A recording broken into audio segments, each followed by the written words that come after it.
विषय माहिती आपण लक्ष काय होणार नाही, मला बरोबर घेऊन घेऊन जा ते निवेदन आज देतोय आणि सीएम ला सुद्धा मीटिंग लावायला.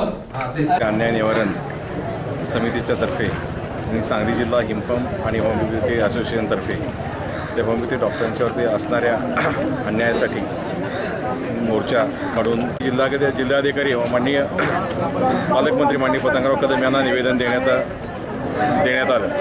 हे निवेदन देताना प्रमुख मागण्या आमच्या अशा होत्या की शासकीय सेवेमध्ये होमिओपॅथी विद्यार्थ्यांचा समावेश झाला पाहिजे.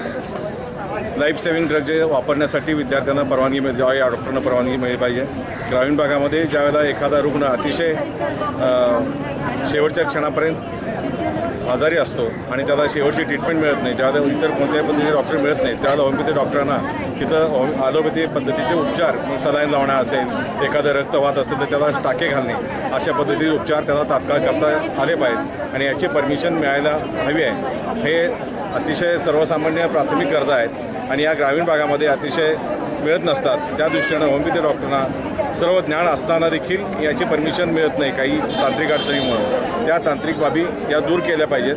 मध्ये शासनाच्या स्तरावरती विधान परिषदेमध्ये निर्णय झाला होता की या होमिओपॅथीच्या डॉक्टरांना अत्यावश्यक जी औषधं आहेत, लाईफ सेव्हिंग ड्रग जे म्हणतो आपण, ती वापरण्याची परमिशन देणं आणि शासकीय सेवेमध्ये सामावून घेणं.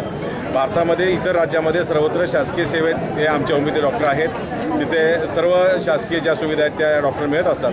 पण महाराष्ट्रात कोणत्याही शासकीय ज्या सुविधा आहेत त्या होमिओपॅथी डॉक्टरांना मिळत नाही, शासकीय सेवेत नोकरी मिळत नाही.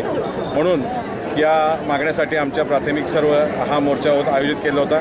या मोर्चामध्ये माननीय पृथ्वीराज पाटील, माननीय शेखर जाधव, सनातन पाटील आणि विविध तालुक्याचे सर्व पदाधिकारी, हिमपंपचे सर्व विद्यार्थी, homeopathy medical college Gulabrao homeopathy medical कॉलेजचे सर्व स्टाफ आणि त्यांचे विद्यार्थी आणि या जिल्ह्यामध्ये जे प्रॅक्टिस करणारे होमिओपॅथी डॉक्टर आहेत या सर्वांनी भाग घेतला होता. आणि हा मोर्चा असाच नेण्याचा आमचा सर्वांचा प्रयत्न असणार आहे.